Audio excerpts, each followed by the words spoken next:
Hey everyone. So my wife 32F and I 34M have been together 18 years but have been arguing recently about the responsibilities within our marriage and we can't seem to agree. I work full-time and my wife is a stay-at-home mother. We have 2 children, one is in school full-time and the other goes to preschool 2.5 days a week. Recently my wife has been sending me the stupid TikToks that always say your wife is your partner, not your mom, and essentially boil down to men should help out round the house, help with the kids and pick up after themselves. A sentiment I generally agree with. This usually comes with a side of you don't value what I do, to look after the kids and plan everything, etc. Now to be clear, I am not against helping out round the house and helping get the kids to bed, and brush their teeth and cook meals. I do help with this stuff every day. I feel like all I do is work, because the second I finish work, I have kids to help with because she has had them all day. My position is, that she is right when she says kids are work, and I can appreciate that after a day of being with them all day, that she is probably tired of kids.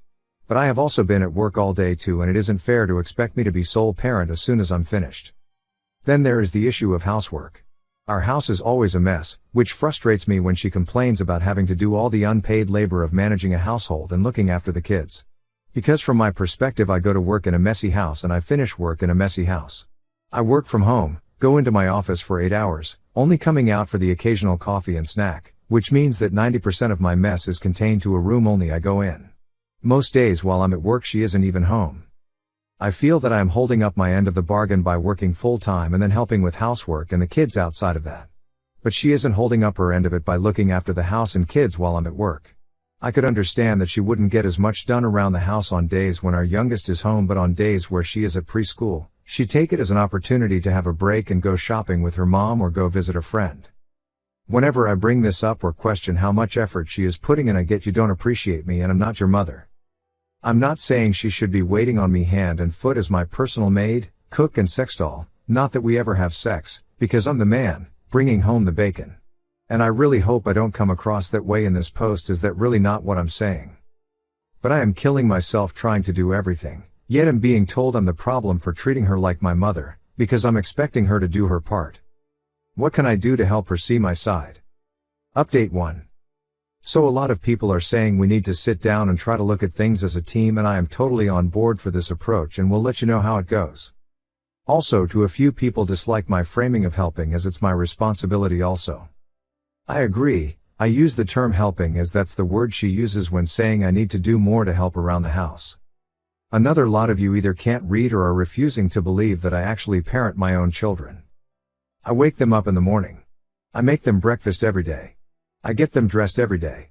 I take them to school 2 to 3 days a week. I know their teachers, I know all their friends and their friends' parents' names. I know their doctors, I know their allergies, none thankfully. I bath them, I get their PJs on and read them the same goddamn bedtime story every night for weeks.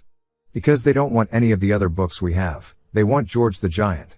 I draw with them, I play games with them, I know their favorite Disney princesses and favorite superheroes. As for the household, I do laundry, I load the dishwasher, I cook my own lunches and tidy up after myself. I iron, I fold and put away laundry, I pick up their toys and tidy their playroom. I hoover at the weekend and take them to kids' parties. I also do all the chores that my wife wants because I'm the man, like taking out the bins, cleaning the car, mowing the grass, fixing anything that breaks. Update 2. Days later. So, I arranged for the in-laws to have the kids Friday night. Me and the wife sat down and had a talk. A long talk, probably one of the deepest and hardest talks we have ever had in our 18 years. I told her my side, that I felt overwhelmed and underappreciated. That I felt I was doing more than my fair share and that she wasn't. I told her that I could understand that while I may be doing plenty around the house and parenting, that I was guilty of letting her take the majority of the mental load, but that still didn't excuse her behavior. I felt I was firm but fair, and to her credit, instead of fighting back, she listened. We discussed her feelings and she admits to not prioritizing housework and trying to make the most of her free time, and agreed that we will sit down and come up with a schedule for cleaning that we are both accountable for.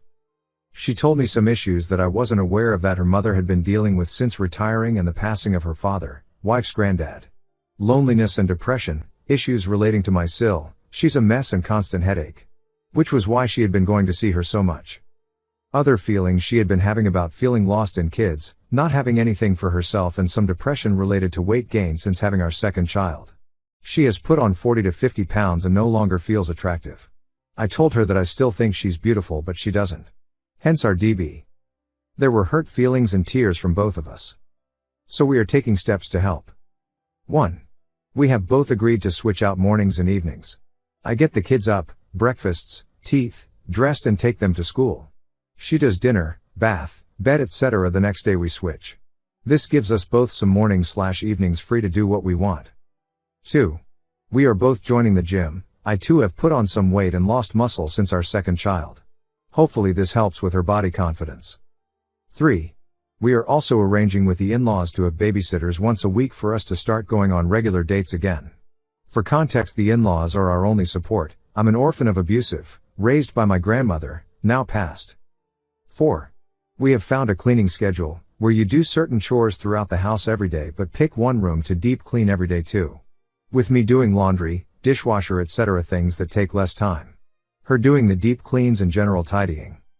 5. Most importantly, she is looking to get a job part-time so she can start helping financially, give her some income that isn't from me and give her something to focus on outside of being a mom.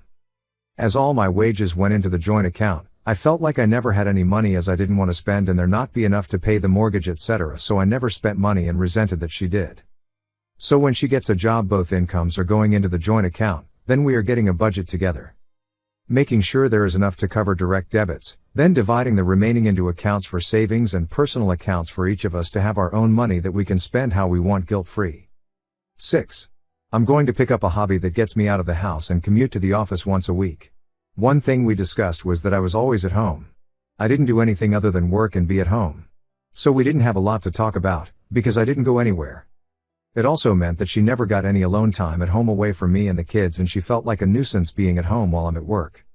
We took this weekend to spend some time together as a family, took the kids to the park, went to a nature reserve for a picnic and bike rides. Took the kids rock climbing followed by ice cream.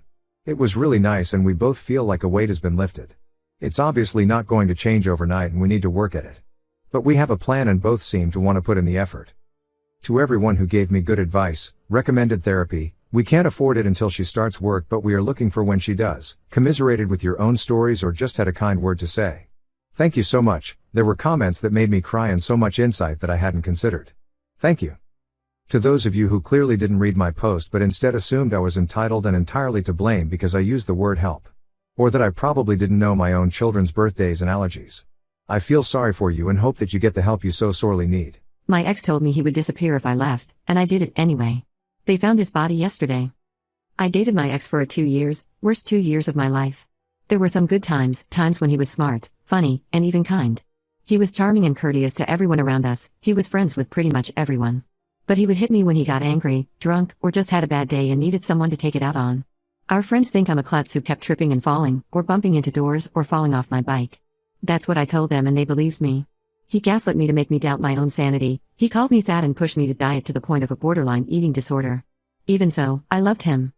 I wanted to leave, but every time I brought it up, he'd have some excuse. He's begged for my forgiveness, promised to get therapy, give up drinking, pretty much told me what I wanted to hear. He promised to change and never did.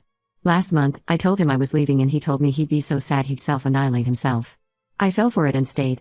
Last week, after he beat me up particularly bad, I tried to leave and he said the same thing. I thought he was bluffing, I really did. He'd never made an attempt before, never self-harmed, always seemed to like himself too much to do anything like that. So I left. Packed my shit and went to a motel. Yesterday, after a week of not showing up for his shift, his job contacted the police who conducted a welfare check. He didn't answer the door so they contacted his mom who told them she hadn't seen him. She let them into the apartment using her spare key, and they found him. He was there. Lifeless. He used his ceiling fan. His mom is devastated, our mutual friends are too. They never knew what he did to me, they thought he was a good man. I don't have the heart to tell them. I expected to feel something when I heard the news, but I don't. I feel kinda empty, but I'm not sad. I feel like a monster. He may have hurt me, but he was still human, and shouldn't I feel sad about the death of a fellow human? I don't know, I guess I just needed to tell someone about this. I can't tell anyone. I'm the one who caused his death, I basically murdered him, and I don't even feel anything. Is this what it means to be a psychopath? I don't know.